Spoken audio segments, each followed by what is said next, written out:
La mayoría de los creyentes oran todos los días. Van a la iglesia, leen la Biblia de vez en cuando y aún así continúan practicando hábitos que Dios llama pecado. Y no estoy hablando de los pecados que todos reconocen de inmediato. No hablo del asesinato, del robo o de delitos escandalosos. Estoy hablando de esos pecados silenciosos que se han vuelto tan comunes que casi nadie los cuestiona. Conductas que la sociedad ha normalizado e incluso muchos creyentes también. Pero ahí está el problema, porque Dios no cambia su estándar simplemente porque el mundo haya cambiado el suyo. Lo que para nosotros parece inofensivo, para Dios puede seguir siendo pecado. Y si realmente queremos agradarle, no podemos decidir por nuestra cuenta qué está bien y qué está mal. Debe ser su palabra la que tenga la última palabra.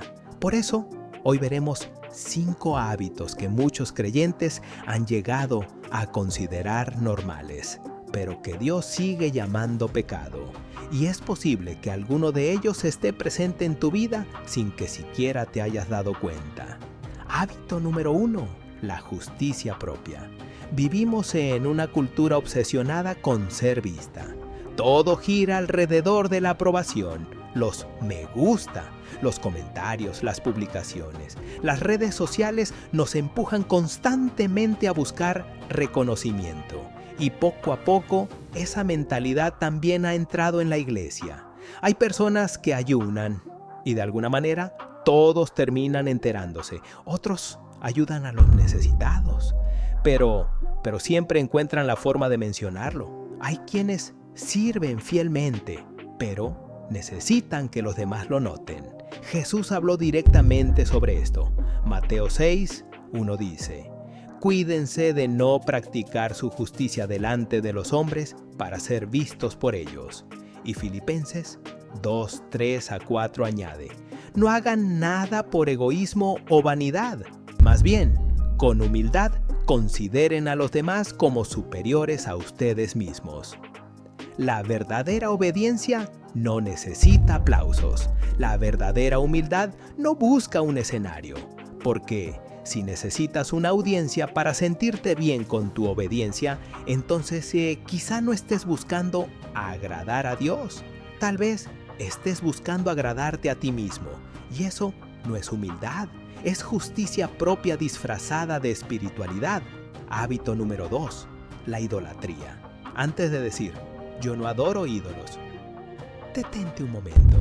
La idolatría no comienza con una estatua de oro. Comienza cuando cualquier cosa ocupa el lugar que solo Dios debería tener. Puede ser tu teléfono, tu trabajo, el dinero, una relación, tu comodidad, tus sueños o incluso tu propia imagen. Colosenses 3:5 dice claramente que la avaricia es idolatría. Y Jesús fue aún más claro cuando dijo: Nadie puede servir a 2 señores. La pregunta no es si tienes un Dios. La pregunta es: ¿quién ocupa el primer lugar en tu corazón? Hazte estas preguntas. ¿En qué piensas apenas despiertas? ¿A qué corres cuando estás bajo presión? ¿Qué sería lo más difícil de entregar si Dios te lo pidiera? La respuesta puede revelar aquello que realmente gobierna tu vida, porque cualquier cosa que ocupe el lugar de Dios termina convirtiéndose en un ídolo. Hábito número 3. La queja constante. Quejarse se ha vuelto tan normal que muchas personas ya ni siquiera lo consideran un problema. Es lunes y nos quejamos. Hay tráfico, nos quejamos. La comida tarda unos minutos más, nos quejamos. Hace calor, hace frío, hay demasiado trabajo. No hay suficiente trabajo. Siempre encontramos un motivo para murmurar. Pero Dios toma este asunto mucho más en serio de lo que imaginamos. Piensa en el pueblo de Israel. Dios los había liberado de más de 400 años de esclavitud. Abrió el Mar Rojo delante de ellos. Los alimentó en el desierto. Los guiaba con una nube de día y una columna de fuego de noche. Y aún así, no dejaron de quejarse. Y esa actitud les costó muy caro.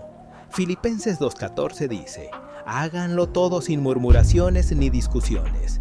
No dice casi todo, dice todo.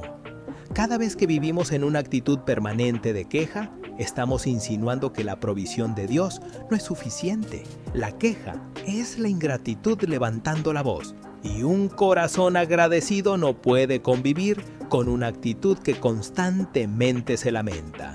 Si la queja se ha convertido en tu respuesta automática ante cualquier dificultad, quizá Dios te está llamando a cambiar no tus circunstancias, sino tu corazón. Hábito número 4. El chisme. Casi nadie admite ser chismoso. La mayoría solo dice, estoy compartiendo un motivo de oración. Solo quería desahogarme. Es para que estés al tanto. Pero seamos sinceros, si la persona de la que estás hablando se sentiría incómoda al escuchar esa conversación, probablemente sea chisme. Proverbios 11:13 dice, el chismoso revela los secretos, pero la persona digna de confianza sabe guardar una confidencia. Lo más peligroso del chisme es que suele disfrazarse de preocupación. Une a las personas, sí, pero las une de la manera equivocada. Crea una falsa sensación de cercanía mientras destruye la reputación de alguien que ni siquiera está presente para defenderse. Y Dios no pasa esto por alto.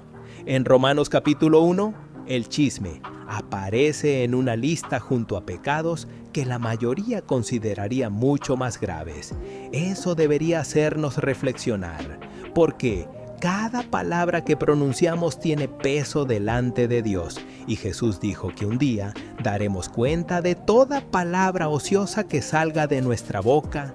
Antes de hablar de alguien, pregúntate, ¿esto edifica? ¿Es verdad? ¿Es necesario? ¿Lo diría si esa persona estuviera aquí? Si la respuesta es no, es mejor guardar silencio, porque un creyente maduro no solo cuida lo que hace, también cuida lo que dice. Hábito número 5. El odio y la falta de perdón. Muchos piensan, yo no odio a nadie, pero el odio no siempre se manifiesta con gritos o violencia. A veces toma formas mucho más silenciosas.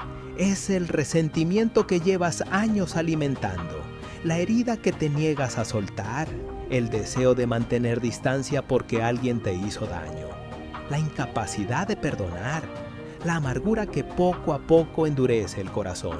La Biblia habla de todo eso con mucha seriedad. Primera de Juan 3:15 dice, todo el que odia a su hermano es un asesino. Son palabras fuertes, pero vienen de Dios, y Jesús fue todavía más lejos. En Mateo 5:44 dijo, amen a sus enemigos y oren por quienes los persiguen. Eso va completamente en contra de nuestra naturaleza, porque nuestra reacción natural es devolver el daño. Pero el camino de Cristo siempre ha sido diferente. El perdón no significa justificar lo que ocurrió, significa negarte a seguir siendo esclavo del dolor. Mientras conserves el resentimiento, la otra persona puede seguir controlando una parte de tu vida sin siquiera saberlo. Pero cuando perdonas, recuperas la libertad que el rencor te había robado. Y quizá estos 5 hábitos no sean los únicos. Hay otros que también hemos llegado a normalizar. La envidia, compararte constantemente con los demás, la pereza espiritual, mentir, aunque parezca algo pequeño, la lujuria, la falta de perdón, una adoración superficial, o amar más las cosas de este mundo que la presencia de Dios. Muchos de estos pecados parecen insignificantes, pero la Biblia nunca habla de pecados pequeños. Santiago 2:10 dice, porque cualquiera que guarda toda la ley pero falla en un solo punto, se hace culpable de todos. Dios no clasifica el pecado como nosotros. No tiene una lista de pecados importantes y otros sin importancia. Todo pecado produce el mismo resultado. Nos aleja de la comunión con Él. La buena noticia es que la historia no termina ahí. Primera de Juan 1:9 nos da una promesa extraordinaria. Si confesamos nuestros pecados, Él es fiel y justo para perdonarnos nuestros pecados y limpiarnos de toda maldad. No dice, tal vez. No dice, si eres lo suficientemente bueno. Dice que Él es fiel. Dios no está esperando una oportunidad para condenarte. Está esperando que vuelvas a Él. Por eso, toma este mensaje con seriedad. No porque Dios quiera llenarte de culpa, sino porque te ama demasiado como para dejarte vivir lejos de su voluntad. Haz un examen sincero de tu corazón. Permite que el Espíritu Santo revele aquello que necesita cambiar. Escribe en los comentarios, estoy listo para la revelación. Y recuerda que la gracia de Dios siempre es más grande que cualquier pecado que estés dispuesto a entregar. Si este mensaje habló a tu vida, compártelo con alguien que también necesite escucharlo. Y cuéntanos en los comentarios, ¿cuál de estos hábitos fue el que más confrontó tu corazón? Que Dios te bendiga.